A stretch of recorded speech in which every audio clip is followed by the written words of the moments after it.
जय हिंद दोस्तों। कैसे हैं आप सभी लोग। आशा करता हूं आप सभी ठीक होंगे, स्वस्थ होंगे और मौज कर रहे होंगे। एक बार फिर से आपके अपने यूट्यूब चैनल बॉटजू में आपका स्वागत है। अपने प्रीवियस वीडियो के अंदर प्लांट्स में रेस्पिरेशन की बात की थी और उस पाद पद शोषण के अंतर्गत हमने वायवीय अवायवीय दो शोषणों की बात की थी, शोषण के पदों की बात की थी और उन्हीं शोषण के पदों में से हम एक पद उठा करके लेके आए हैं ग्लाइकोलाइसिस पाथवे। क्या लेके आए? Glycolysis pathway. और इस ग्लाइकोलाइसिस पाथवे को हम ईएमपी पथ भी कहते हैं। क्या कहते हैं? ईएमपी पाथवे भी कहते हैं। और इसे ईएमपी पाथवे क्यों कहते हैं? क्योंकि तीन वैज्ञानिक थे, एक एम्बेडन थे, दूसरे मेयर थे, तीसरे पार्नस थे। अर्थात इन तीन वैज्ञानिकों ने मिलकर के ग्लाइकोलाइसिस पाथवे के बारे में बताया था। क्या बताया था? कि ग्लाइकोलाइसिस पाथवे जो होता है वो वायवीय और अवायवीय दोनों में संपन्न होगा, यानी वायवीय शोषण में भी काम करेगा, अवायवीय शोषण में भी काम करेगा। ग्लाइकोलाइसिस पाथवे के अंतर्गत ग्लूकोज का आंशिक द्रवीकरण होगा, यानी ग्लूकोज टूट करके पायरुविक एसिड में चली जाएगी। ग्लाइकोलाइसिस पाथवे कोशिका द्रव्य में संपन्न होगा। ग्लाइकोलाइसिस के दौरान 8 एटीपी बनेंगे। ये सारी की सारी बातें किसने बताई थी? एम्बेडन, मेयर, पार्नस ने बताई थी। अब उसी चक्कर की हम क्या करेंगे? चर्चा करेंगे। तो देखो, चक्कर का एक छोटा सा प्रारूप अपन ने बना रखा है। इस पूरे प्रारूप में अपने पास में 10 अभिक्रियाएं होंगी। कितने अभिक्रियाएं होंगी बेटा? 10 अभिक्रियाएं होंगी। लेकिन इन 10 अभिक्रियाओं में से काम की कितनी होंगी उनकी भी हम बात करेंगे।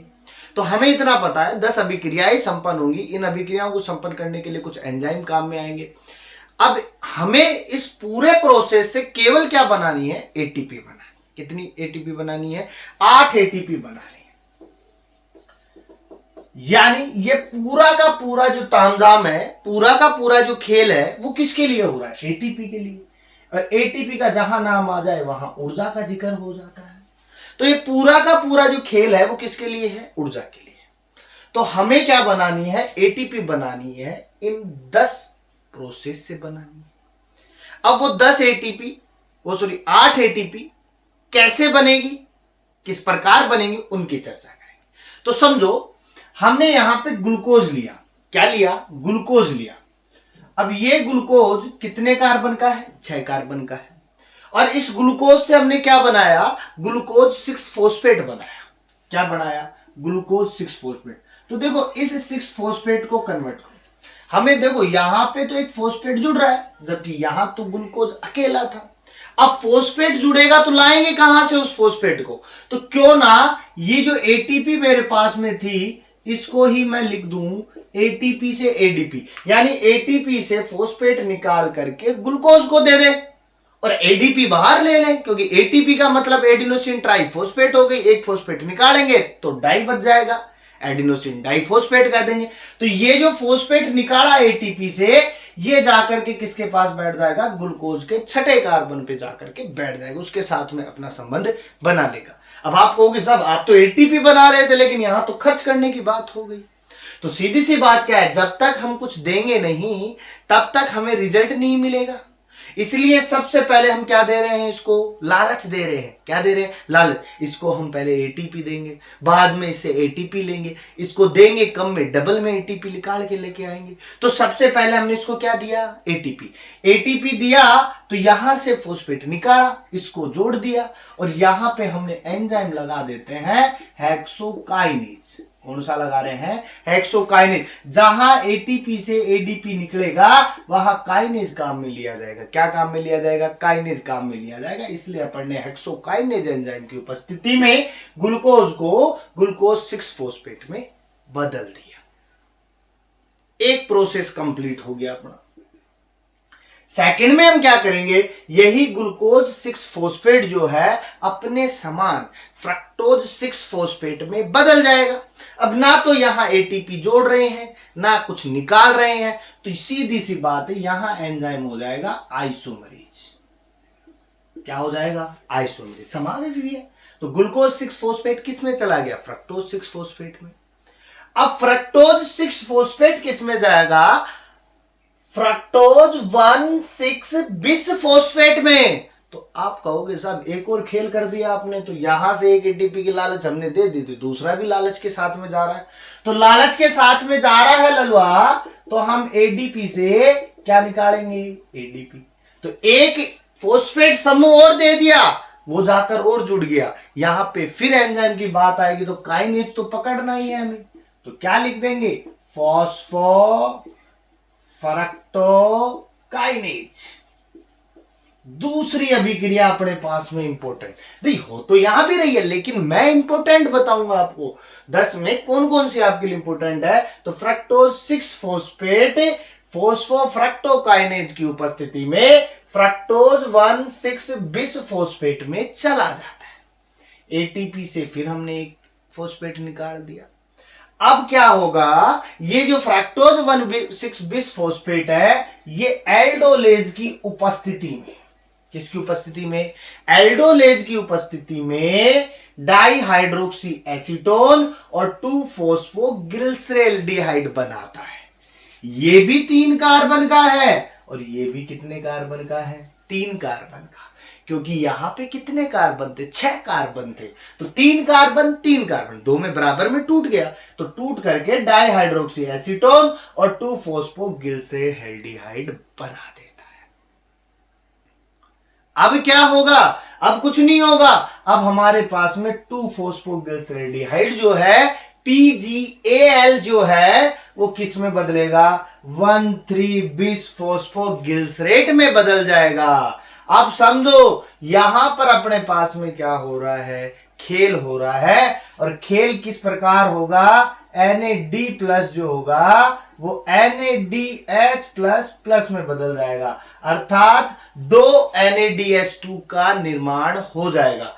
2-फॉस्फोग्लिसरैल्डिहाइड किस में जाएगा, 1,3-फॉस्फोग्लिसरेट में, किसकी उपस्थिति में जाएगा, NAD+, किस में जाएगा, NADH+H+ में। तो NADH2 का फॉर्मेशन होगा, और NADH2 का मतलब अब ATP आ रही है। पहले ATP जा रही थी, अब ATP आ रही है। पहले फॉस्फेट जा रहा था, अब फॉस्फेट जुड़ता हुआ आ रहा है, क्योंकि यहां पर हमने फॉस्फेट क्या किया है, ऐड किया है, किसमें, यहां पर ऐड किया है। अब यहां एंजाइम की बात करें तो आप याद रखो, triose hydroxy D hydrogenase, H3PO4 भी लिख सकते थे। तो यहां से NAD+ NADH++ में बदल जाता है, NHDH2 का फॉर्मेशन आएगा, तो 2 NADH2 यहां पे बढ़ जाएगा। अब क्या करेंगे, अब ये 1,3-बिस फॉस्फोग्लिसरेट किस में चला जाएगा, 3-फॉस्फोग्लिसरेट में चला जाएगा। लेकिन फॉस्फेट यहां भी ऐड हो रहा है, क्या हो रहा है, ऐड हो रहा है। तो हम क्या करेंगे, कुछ नहीं करेंगे, हम यहां से ADP को पकड़ेंगे और ATP में तब्दील कर देंगे। किसमें बदलेंगे, ADP को लेंगे, ATP में तब्दील कर देंगे। 2 बार प्रक्रिया हो रही है, तो ये अपने पास में फिर कितने ATP बन गए, 2 ATP बन गए, किसकी परिस्थिति में, फॉस्फोग्लिसरेट। और मैंने क्या बताया, जहां ATP ADP का खेला हो वहां काइनेज लगा दो।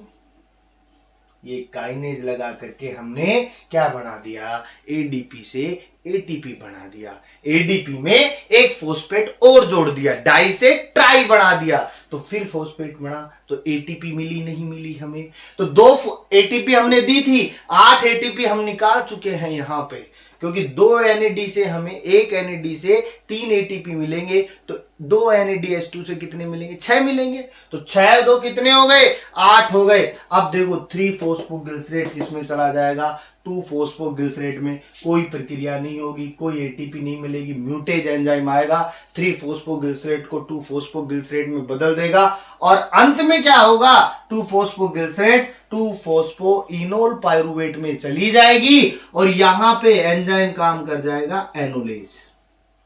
कौन सा कर जाएगा, एनोलेज कर जाएगा। और एनोलेज के अंतर्गत देखो PEP का मतलब क्या है, यहां पे PEP का मतलब हो जाएगा फॉस्फोइनोल पाइरुवेट, फॉस्फोइनोल पाइरुवेट हो जाएगा। अब ये फॉस्फोइनोल पाइरुवेट किस में जाएगा, पायरुविक एसिड में जाएगा। अब जब पायरुविक एसिड में जाएगा तो फिर एक और फॉस्फेट का खेला होगा। तो हम क्या करेंगे, एटीपी को वापस से किस में डाल देंगे, एटीपी में डाल देंगे। फिर फॉस्फेट मिल रहा है, 2 अणु बन रहे हैं, तो एटीपी के भी कितने बनेंगे, 2 बनेंगे। कितने बनेंगे, 2 बनेंगे। कौन से एंजाइम की उपस्थिति में बनेंगे, तो पायरुवेट काइनेज की उपस्थिति में बनेंगे। किसकी उपस्थिति में जाएंगे, पायरुवेट काइनेज की उपस्थिति में जाएंगे। तो हमारे पास में यहां पर कैसे कैसे काम हो रहा है, तो समझो यहां हमारे पास में 2NADH2 का फॉर्मेशन हुआ। तो 2NADH2 जो है वो अपने पास में एक NADH2 से 3 ATP मिलती है। तो 2NADH2 से कितनी मिलेगी बेटा, 6 ATP मिलेगी। इसके अलावा हमारे पास में टोटल एटीपी कितनी आ रही है, जो कमा रहे हैं हम, तो 2 यहां पे, 2 यहां पे, कितनी हो गई, 4 एटीपी। गवा कितनी दे रहे हैं, काम में कितनी ली है, बने काम में ली एटीपी, काम में नी एटीपी कितनी थी, 2 एटीपी। अब ये काम में ली है, ये बनाई है, तो काम में ली हुई बनाई हुई में से तो माइनस करेंगे, जो प्रॉफिट अपने पास में है जो हमने लगाया उसी में से तो निकालेंगे। तो हमारा प्रॉफिट कितना है, 10 एटीपी का। यूज में कितना लिया था हमने, 2 एटीपी। टोटल कितना बच जाएगा अपने पास में, 8 एटीपी। और एक ग्लाइकोलाइसिस से मिल भी कितनी एटीपी रही है, 8 एटीपी। तो समझ रहे हो बात को, किसी भी काम को करने के लिए या किसी भी काम को करने से पहले हमें उसमें श्रमदान करना पड़ेगा, उसमें हमें लागत लगानी पड़ेगी। जब तक हम लागत नहीं लगाएंगे हमें प्रॉफिट नहीं मिलेगा। वैसे ही बेटा पढ़ाई है, जब तक हम पढ़ेंगे नहीं, जब तक हम पढ़ाई को समय नहीं देंगे तो वो हमें समय नहीं देगा, समय नहीं देगा तो हम पढ़ नहीं पाएंगे, और फिर वास्तव में क्या होगा, फेल की श्रेणी में, या आंकड़े याद नहीं है, ग्लाइकोलाइसिस चक्कर याद नहीं हुआ, कुछ भी याद नहीं होगा। तो पहले क्या है, पहले टाइम देना पड़ेगा, तब हमें क्या मिलेगा, उसका परिणाम मिलेगा। तो सेम हमने क्या किया, ग्लूकोज ग्लाइकोलाइसिस पाथवे में किया, पहले एक एटीपी का लालच दिया, फिर दोबारा एक एटीपी का लालच दिया, ग्लाइकोलाइसिस अपने अकॉर्डिंग हो गया, फिर उसने हमें भरमार करके क्या दी, एटीपी दी। तो देखो 10 चक्कर में 10 समीकरण के अंतर्गत देखो 1 2 3 4 5 6 5 6 7 8 9 10, कितने हो गए, 10। अब ये देखो 10 में खेल क्या है, 10 में खेल क्या रचा गया है, तो वो समझो। पहली काम ये आ गई, दूसरी के लिए हमें ये याद करना है, तीसरी पे हमें ये याद करना है, चौथी पे हमें ये याद करना है, और 5वीं में हमें ये याद करना है। तो टोटल ग्लाइकोलाइसिस में हमें कितने पथवे याद करने हैं, क्या 5 समीकरण याद हो गई, तो टोटल ग्लाइकोलाइसिस याद है। क्वेश्चन भी यहीं से आएगा, कहीं बाहर से नहीं आएगा। समझे बात को, तो इसका एक छोटा सा स्क्रीनशॉट लो। ग्लाइकोलाइसिस चक्कर के बाद में हम बात करेंगे लिंक अभिक्रिया की, यानी श्वसन के दूसरे पद की बात करेंगे। अब ये श्वसन का जो दूसरा पद है, लिंक अभिक्रिया, ये संपन्न होता है पेरीमाइटोकॉन्ड्रियल स्पेस में। किसमें संपन्न होगा, पेरीमाइटोकॉन्ड्रियल स्पेस में संपन्न होगा। अब ये जो पेरीमाइटोकॉन्ड्रियल स्पेस है, इसके अंदर ये कौन सा श्वसन करेगा, वायवीय श्वसन करेगा। कौन सा श्वसन करेगा, वायवीय श्वसन। और जहां वायवीय श्वसन होता है वहां पे CO2 बाहर निकलेगी, विकार्बोक्सिलीकरण होगा। अब कैसे होगा, तो वो समझो, हमारे पास में क्या प्रेजेंट है, पायरुविक एसिड प्रेजेंट है। क्या प्रेजेंट है, पायरुविक एसिड। कितने प्रेजेंट है, 2 प्रेजेंट है। तो क्यों ना 2 पायरुविक एसिड से मैं बना दूं एसिटाइल कोएंजाइम ए बना दे। अब ये 2 पायरुविक एसिड है, तो 2 ही एसिटाइल कोएंजाइम ए बनेंगे। अब पायरुविक एसिड और एसिटाइल कोएंजाइम ए में क्या होगा, CO2 बाहर निकल जाएगी। क्या बाहर निकलेगी, CO2 बाहर निकलेगी। CO2 बाहर निकलेगी और हाइड्रोजन का क्या होगा, ऑक्सीकरण होगा। तो हम इसको क्या लिखेंगे, ऑक्सीकृत विकार्बोक्सिलीकरण। क्या लिखेंगे बच्चों, ऑक्सीकृत विकार्बोक्सिलीकरण। ये अभिक्रिया कौन सी है, ऑक्सीकृत विकार्बोक्सिल, अर्थात ऑक्सीकरण भी होगा और विकार्बोक्सिलीकरण भी होगा। अब इस ऑक्सीकृत विकार्बोक्सिलीकरण के दौरान इस पायरुविक एसिड का जब एसिटाइल कोएंजाइम ए में तब्दील करते हैं तो NAD plus NADH plus plus NH plus यानी NADH2 का निर्माण हो जाएगा। तो दो पायरुविक एसिड है तो दो एसिटाइल कोएंजाइम होंगे, तो कितने बनेंगे अपने पास में NADH2? दो NADH2 बनेंगे। अब जब दो NADH2 बन चुके हैं तो हमारे पास में कितने ATP बनेंगे? 6 ATP। कितने ATP बेटा? 6 ATP बन जाएंगे। अब बात करें एंजाइम कौन सा काम करेगा, तो एंजाइम सिंपल से याद रखो, पायरुवेट डिहाइड्रोजिनेज। ये पूरा का पूरा क्या होगा? संकुल होगा, और इस संकुल के अंदर कुछ सहकारक होंगे जो अपने पास में इस लिंक अभिक्रिया को पूरी करने का कार्य करते हैं। और इस संकुल के अंतर्गत करीब 5 सहकारक होते हैं। कितने होंगे? 5 सहकारक होंगे जो इस लिंक अभिक्रिया को कंप्लीट करने का कार्य करते हैं। समझे बात को? आगे हम पढ़ेंगे क्रेब्स चक्कर, उसकी बात करेंगे। तब तक के लिए आप इसका एक स्क्रीनशॉट लीजिए, इसका रिवीजन कीजिए, आगे हम बात करेंगे। तो इसका एक स्क्रीनशॉट लीजिएगा।